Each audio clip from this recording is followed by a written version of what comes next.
আসসালামু আলাইকুম রহমতুল্লাহি ওবরাকাতু। আলহামদুলিল্লাহ ওসসালাতু ওয়াসসালামু আলা রাসূলিল্লাহ বাদ। সুপ্রিয় দর্শক সবাইকে সাদর আমন্ত্রণ জানাচ্ছি চ্যানেল 24-এর সাপ্তাহিক আয়োজন নগদ ইসলামিক নিবেদিত শান্তির পথে অনুষ্ঠানের আজকের পর্বে। প্রতি সপ্তাহে কোরআন এবং সুন্নাহর আলোকে একটি বিষয় নিয়ে আমরা কথা বলি।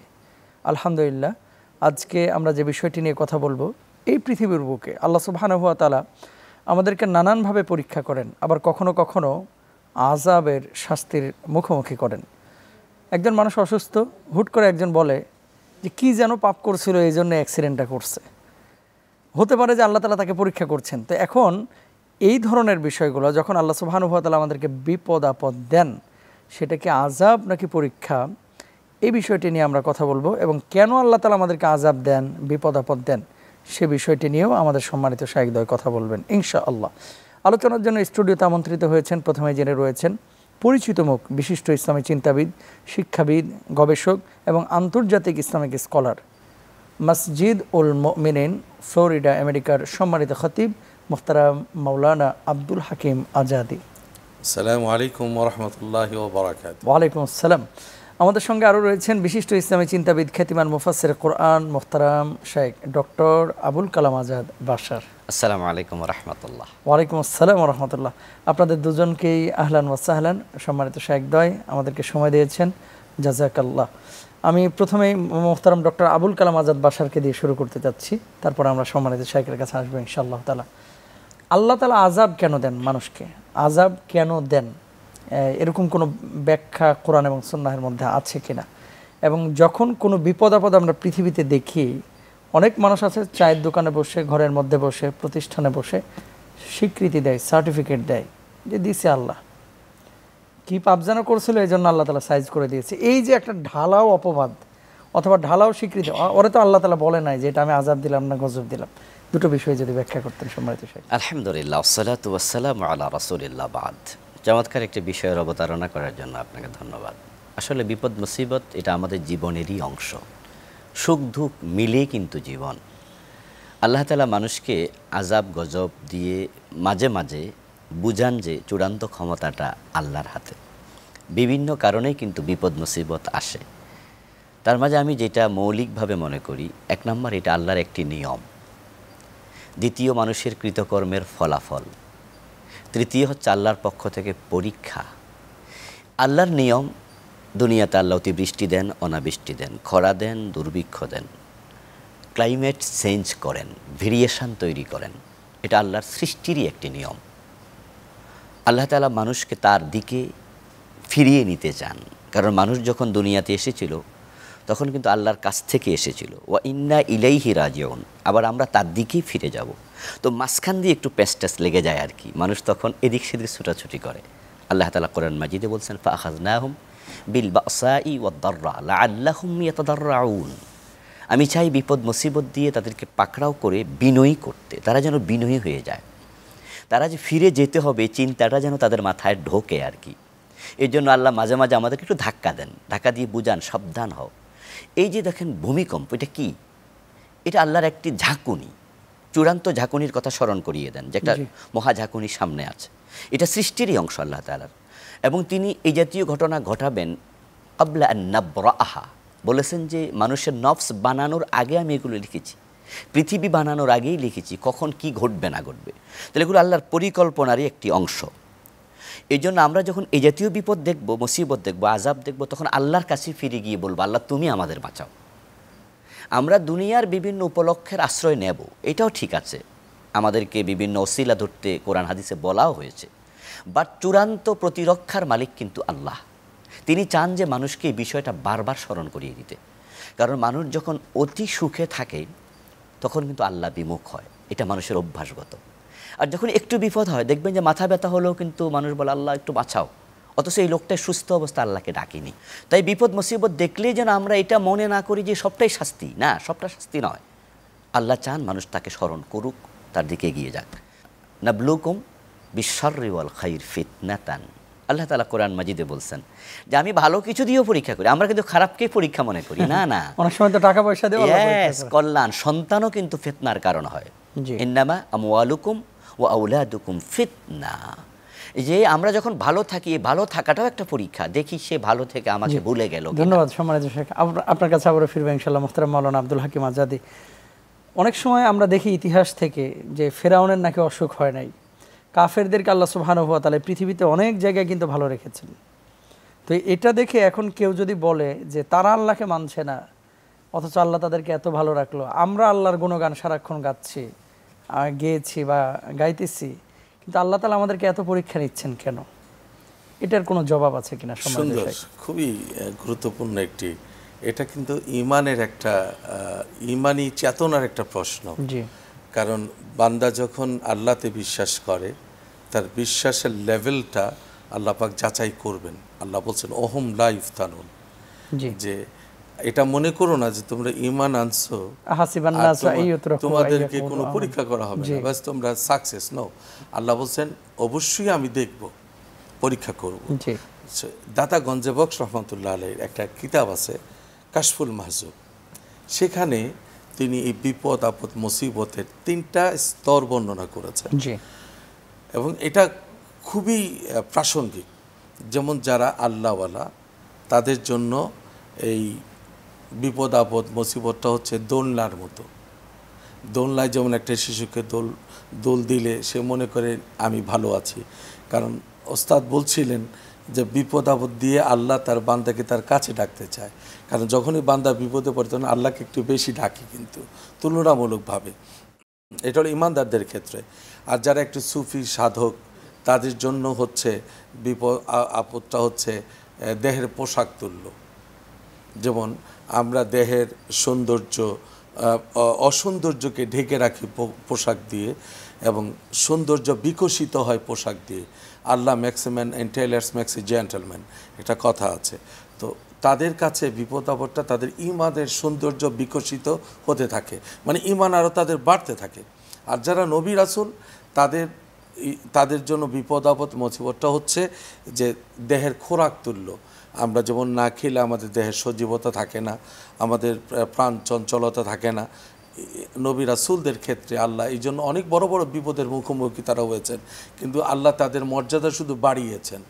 তো এই দিক থেকে যদি আমরা তাকাই, তাহলে দেখব বিপদ আপদ মুসিবত এটা ঈমানদারদের জন্য আল্লাহর পক্ষ থেকে আল্লাহর নৈকট্য লাভের একটা মাধ্যম, আল্লাহর কাছে যাওয়ার একটা মাধ্যম, আল্লাহর রহমত লাভের একটা মাধ্যম, যদি তারা ধৈর্য ধারণ করতে পারে এবং আল্লাহর উপর পরিপূর্ণ তাওয়াক্কুল রাখতে পারে। কারণ ওস্তাদ আরেকটা কথা বলেছেন যে আমরা মানুষের অন্যান্য জায়গায় শরণাপন্ন হই অ্যাজ এ উসিলা বা একটা মাধ্যম। আসলে তো ওমা তাশাউনা ইল্লা ইয়াশা আল্লাহ রাব্বুল আলামিন, যে আল্লাহ তো সব কিছু করেন, প্ল্যান তো আল্লাহ পাকের, কিন্তু আল্লাহ দেখতে চান আইয়ুকুম আহসানু আমালা। এবং কেন কিভাবে দেখবেন আল্লাহ সেটাও কিন্তু বলছেন যে ওয়ালানাবলুওয়ান্নাকুম বিশাইইম মিনাল খাউফি ওয়াল জুই ওয়া নাকসিব মিনাল আমওয়াল ওয়াল আনফুস। আনফুসের তাফসিরে এটা বহু ব্যাখ্যার মধ্যে চলে আসে, ওয়াসসামারাত। এরপর আল্লাহ কি বলছেন, অবাশিরিস সাবিরিন। এবং সবরটা কি ধরনের, এটার এক্সপ্রেশনটা কি হবে, আল্লাযীনা ইযা আসাবাতুহুম মুসিবা ক্বালু ইন্না লিল্লাহি ওয়া ইন্না ইলাইহি রাজিউন। যারা এইভাবে নিজেকে সাবমিট করবে, আল্লাহর কাছে সমর্পণ করবে, তাদের জন্য কি উলাইকা আলাইহিম সালাওয়াতুম মির রাব্বিহিম ওয়া রাহমা ওয়া উলাইকা হুমুল মুহতাদুন। সুবহানাল্লাহ, কত সুন্দর কথা আল্লাহ বলছেন যে এরাই আল্লাহর রহমত পাওয়ার যোগ্য, এদের উপরে আল্লাহ দয়া করুণা বর্ষণ করবেন এবং এরাই হেদায়েতের উপর প্রতিষ্ঠিত। তাহলে আমরা বিপদ আপদ মুসিবত যেমন পাপের কারণে আসে, পাশাপাশি ইমানদারদের ইমানি শক্তি বাড়ানোর জন্য আসে। তো আমরা যদি আমরা কোনো বিপদে পড়ি, তখন এটাই খেয়াল রাখতে হবে ধৈর্যের সাথে আল্লাহর সাহায্য কামনা করা, এবং ওয়াস্তাঈনু বিস-সাবরি ওয়াস-সালাহ ওয়া ইন্নাহা লাকাবীরা ইল্লা আলাল খাশিউন।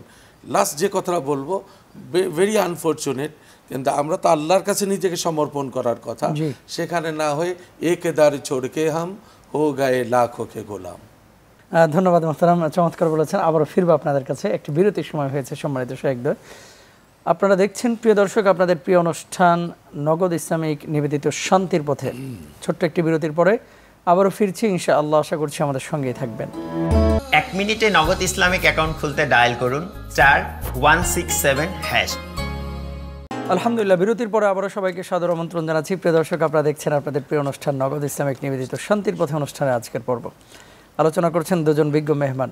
আমরা অত্যন্ত আনন্দিত, চমৎকার আলোচনা করছেন সম্মানিত শায়েখদ্বয়। আমলের নিয়তে আমরা শুনছি, আল্লাহ তাআলা আমাদেরকে আমলের নিয়তে শোনার তৌফিক দান করুন এবং কার্যক্ষেত্রে বিষয়গুলো বাস্তবায়িত করার তৌফিক দান করুন, বিশেষ করে শিক্ষা করে। সম্মানিত শেখ ডক্টর আবুল কালাম আজাদ বাশার, বিপদ আপদ থেকে, আযাব গজব থেকে বাঁচার জন্য আমাদের করণীয় কি কি বিষয় রয়েছে, বিষয়ে যদি বলতেন। শুকরান, জাযাকুমুল্লাহ। আর আরেকটা বিষয় সম্পর্ক যদি শুরুতে অ্যাড করতেন, অনেকে কামনা করে যে আল্লাহ উঠায় নাও, আর ভালো লাগতেছে না, আল্লাহ তুমি আর দুনিয়া রেখো না, মানে অকল্যাণ অনেকে কামনা করে আর কি, যে আর কাউরে পাইতেছো না, আল্লাহ শুধু আমারই দিচ্ছ, নাউজুবিল্লাহ। এটা বলে আপনি করণীয় বিষয়টি। আসলে ব্যাপার হচ্ছে যে আমাদের করণীয় হলো যে আমরা ফার্স্ট ধৈর্য ধারণ করব। জি, আল্লাহ তাআলা বিপদ মুসিবত কি তার নবীদেরকে দেননি? অবশ্যই দিয়েছেন। তো আমি কি তাদের তুলনায় কি? যদি বিপদ তাদের হতে পারে, আমার কেন হবে না? আশাদ্দুন নাসি বালাআন আল আম্বিয়া সুম্মা আল আমসালু ফাল আমসাল। এটা আল্লাহর একটি নিয়ম, বিপদ আসবে, তিনি দেবেন, এটাই সৃষ্টির ভেরিয়েশন। সুখও দেবেন, দুঃখও দেবেন। এতটা হতাশ হওয়াটা একজন মুমিনের জন্য মোটেও শোভনীয় নয়। ওয়াসবির ফাসবির ওয়াসবিরু ফাসবিরু, কোরআনে যে এতবার আসছে ধৈর্য ধৈর্য ধৈর্য, ইন্নাল্লাহা মা'আস সাবিরিন। আর আমরা যখন এই জাতীয় বিপদ মুসিবতে ধৈর্যশীল হই, আল্লাহ আমাদের সঙ্গী হয়ে যান। আচ্ছা, এর চেয়ে বড় পাওয়া কি আছে যেটা বিপদের মাধ্যমে আল্লাহকে পাওয়া যায় কাছে? এই জন্য আল্লাহ নিয়ে যাও, তুলে নাও, এগুলো মুমিনের কথা হতে পারে না। প্রথম কাজ ধৈর্য। দ্বিতীয় হচ্ছে যে আমরা সালাতুল হাজত পড়তে পারি বিপদ মুসিবতে। রাসূলুল্লাহ সাল্লাল্লাহু আলাইহি ওয়াসাল্লাম যখন বিপদে পড়তেন তখনই কিন্তু নামাজে দাঁড়িয়ে যেতেন, এবং আল্লাহ তাআলা বলেছেন, যেটা শায়েখ বলেছেন, ওয়াস্তাঈনু বিস-সাবরি ওয়াস-সালাত, কোরআনের আয়াত তিনি শুনিয়েছেন আমাদের, যে ধৈর্যের মাধ্যমে এবং সালাতের মাধ্যমে। এই জন্য আল্লাহর কাছে সাহায্য চাওয়া, সিজদায় গিয়ে দোয়া করা। 3 নাম্বার হচ্ছে ইস্তিগফার, তাওবা করে ফিরে আসা। যহরাল ফাসাদ ফিল বাররি ওয়াল বাহরি বিমা কাসাবাত আইদিন নাস। আমরা কিন্তু জুলম কম করিনি। এই যে আজকের অবস্থা, এর পিছনে কিন্তু দায়ভার আমাদের কম নেই। কি পরিমাণ গুনাহ প্রতিদিন হচ্ছে যেটা কল্পনাতীত, হিসাবও করা যাবে না ক্যালকুলেটারে। আসলে আল্লাহ যে আমাদেরকে এতটুকু ভালো রেখেছেন, এটাও তার দয়া মাত্র। এই জন্য তাওবা ইস্তিগফার সবারই করা উচিত যদি আমরা ভালো থাকতে চাই। নচেত কিন্তু আল্লাহ চাইলে পুরো ক্লাইমেটটাকে আরও এতটা উত্তপ্ত করতে পারেন। 65 ডিগ্রি সেলসিয়াস কিন্তু সৌদি আরবে হয়তো সেটা এখানে পাঠাতে পারেন, আল্লাহ সময় লাগবে না। এই জন্য ফিরে আসা উচিত সকলের। এরপরে হলো আমরা সালাতুল ইস্তিসকা করছি, এটা বাড়িয়ে দেওয়া দরকার, আল্লাহর কাছে চাওয়া দরকার। দান সাদাকা আল্লাহ তাআলার করুণাকে কাছে এনে দেয়। সাদাকাতুস সির তুতফি গাদাবার রাব। গোপন দান আল্লাহর ক্রোধকে প্রশমিত করে দেয়। এই জন্য সাদাকা বাড়িয়ে দেওয়া দরকার, পারস্পরিক সহযোগিতা বাড়িয়ে দেওয়া দরকার। অসহায় মানুষের প্রতি যখন কেউ স্নেহশীল হয়, ভালোবাসা নিয়ে গিয়ে যায়, তখন আলটিমেট আল্লাহ ভালোবাসা নিয়ে গিয়ে আসেন। এই জন্য কুনতুম খায়রা উম্মাহ উখরিজাত লিন-নাস, এই মানসিকতা যে আমাকে তো মানুষের কল্যাণের জন্য আল্লাহ দায়িত্ব দিয়ে পাঠিয়েছেন, আমরা একটু এটা করি। জীবের প্রতি দয়া করা। আজকের এই চরম উষ্ণতার ভিতরে কিন্তু অনেকেই কষ্টে আছে। কুকুরগুলা কিন্তু পানির পিপাসায় হাঁপাচ্ছে, কাক পানি পাচ্ছে না। এই অবস্থায় টোটাল মানবকুলের প্রতি, সৃষ্টিকুলের প্রতি একটু দয়াশীল হওয়া আমাদের উচিত। এই করণীয়গুলো যদি আমরা ঠিকঠাক মতো পালন করি, ইনশাআল্লাহ পরিবেশ আল্লাহ অনুকূল করে দেবেন। এবং পৃথিবীটাকে তিনি বসবাসের উপযোগী করে তো তৈরি করেছেন, আমাদেরকে ধ্যান পাঠিয়েছেন তিনি, আগে পাঠান নাই তো। তো আমরা না উল্টিয়ে দিলাম পৃথিবীকে, আমরা জঙ্গল কাটছি, আমরা পাহাড় কাটছি, আমরা এই মানে নিজেদের বিপদ নিজেরা ডেকে আনছি। ধন্যবাদ সম্মানিত শায়েখ, আবারও ফিরবো আমরা ইনশাআল্লাহ। অনুষ্ঠান শেষের দিকে চলে আসছি, তো আমরা সম্মানিত শায়েখের কাছে শেষ যে বিষয়গুলো শুনতে যাচ্ছি।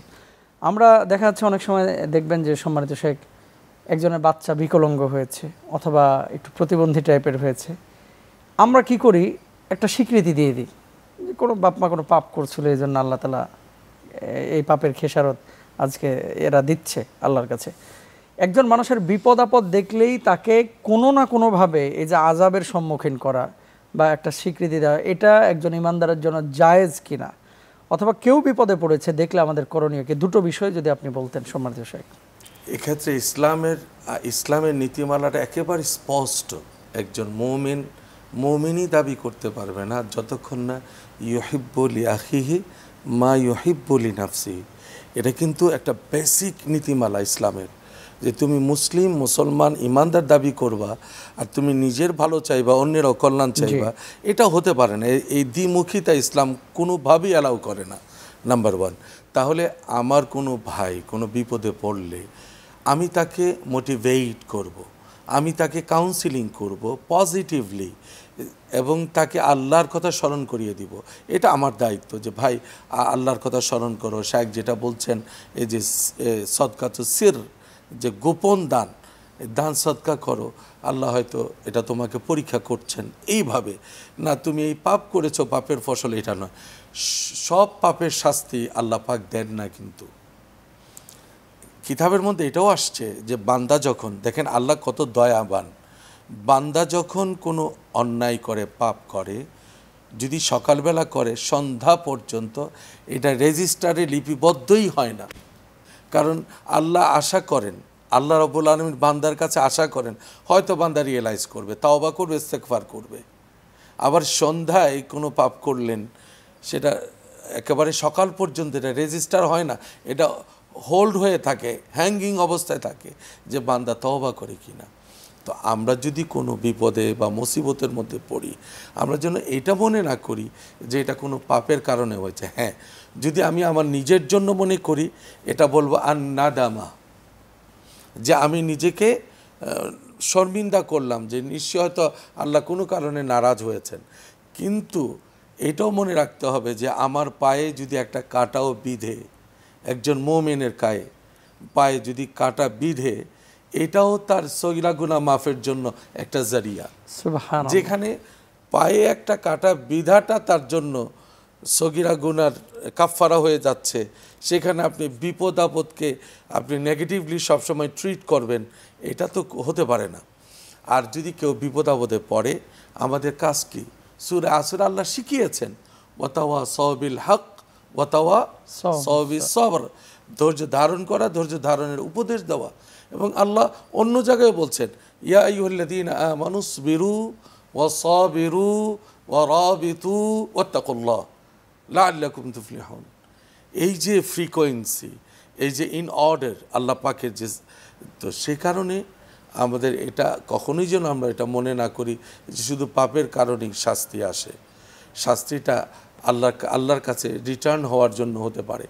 কারণ তা না হলে আল্লাহ পবিত্র কোরআনে ওটা বলতেন না যে কাতাবা রব্বুকুম আলা নাফসিহির রাহমা আন্নাহু মান আমিলা মিনকুম সুআম বিজাহালা সুম্মা তাবা মিন বাদিহি ওয়া আসলাহা ফাআন্নাহু গফুরুর রহিম।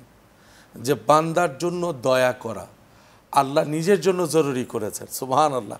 আল্লাহকে বাধ্য করার সাধ্য কারণেই, কিন্তু আল্লাহ নিজে তার বান্দার প্রতি দয়া পরবশ হয়ে বলছেন যে ওই বান্দার প্রতি অনুগ্রহ করা এটা আমি আল্লাহ জরুর করে নিয়েছি। যে বান্দা ভুলবশত অন্যায় করে ফেলেছে, না জেনে, অথবা তার জ্ঞান ছিল না, তার কাছে ইনফরমেশন ছিল না, কোনো কারণে সে একটা ভুল করে ফেলেছে, বিজাহালাতিন বলা হয়েছে। এরপর যখন তার রিয়েলাইজড হলেন তিনি, বা তার মধ্যে রিয়েলাইজেশনটা আসলো, যা আমার তো এটা ভুল, এটা তো পাপ, এটা তো শরীয়ত অ্যালাউ করে না, এটা তো আল্লাহ পছন্দ করেন না, নবী এটা নিষেধ করেছেন, তাৎক্ষণিকভাবে সুম্মা তাবা মিন বাদিহি, সে তাৎক্ষণিকভাবে সে তওবা করলো। তওবা ডাজন্ট মিন আমাকে ওযু কইরা নামাজ পড়ে তারপর তওবা করতে হবে, এটা একটা স্ট্রাকচার। আপনি যখন আল্লাহকে স্মরণ করে বলবেন আল্লাহ তুমি মাফ করে দাও, এটাই তওবা।